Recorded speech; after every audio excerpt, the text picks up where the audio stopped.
అందరికీ నమస్తే. జన సైనికుల్లోనూ, ఇటు మెగా అభిమానుల్లోనూ ఒక కొత్త రకమైన ఆందోళన ఒకటి క్రియేట్ అయింది. సో, ఈ ఆందోళన జరుగుతున్న నేపథ్యం ఏంటి?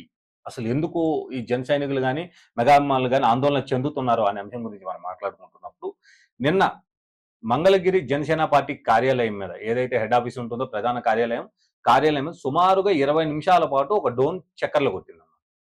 సో, ఈ డ్రోన్ ఎవరిది? ఆల్రెడీ పక్కనే కోతవేడు దూరంలో డీజీపీ కార్యాలయం ఉంది.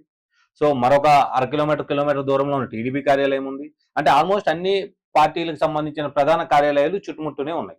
పర్టిక్యులర్‌గా జనసేన కార్యాలయం మీద ఈ డ్రోన్ ఎందుకు ఇంత టైం చక్కర్లు కొట్టింది? సుమారుగా 20 నిమిషాలు. సో, దీనికి సంబంధించి జనసేన కార్యాలయంలో ఉన్నటువంటి వాళ్ళు కంప్లెయింట్ చేయడం జరిగింది. సో, ఇది అసలు ఆకతాయిల పనా? లేదా ఏదైనా కుట్ర కోణంలో దీన్ని కూడా చూడొచ్చా? ఎందుకు కుట్ర కోణం అని అనాల్సొస్తుంది అనంటే, జరుగుతున్న పరిణామాలన్నీ మనం చూడొచ్చు. వైజాగ్, మన్యం జిల్లాలో జరిగినటువంటి డిప్యూటీ సీఎం గారి యాత్ర ఏదైతే ఉందో దాంట్లో ఒక నకిలీ ఐపీఎస్. సో, ఆ రోజు మొత్తము పవన్ కళ్యాణ్ గారు చుట్టుపక్కలే ఉన్నారు. సో, పవన్ కళ్యాణ్ గారికి థ్రెట్ ఉందా అనే అంశం మీద ఇలాంటివి కూడా మనం చూడాలి. ఎందుకంటే ఒక డిప్యూటీ సీఎం ఉండేటప్పుడు భద్రత అనేది చాలా కట్టుదిట్టంగా ఉండాలి. చాలా పటిష్టంగా ఉండాలి. సో, ఇటు ఇంటెలిజెన్స్ టీమ్ వారు గాని, లేదా పోలీస్ డిపార్ట్‌మెంట్ వారు గాని అసలు ఏం చేస్తున్నారు?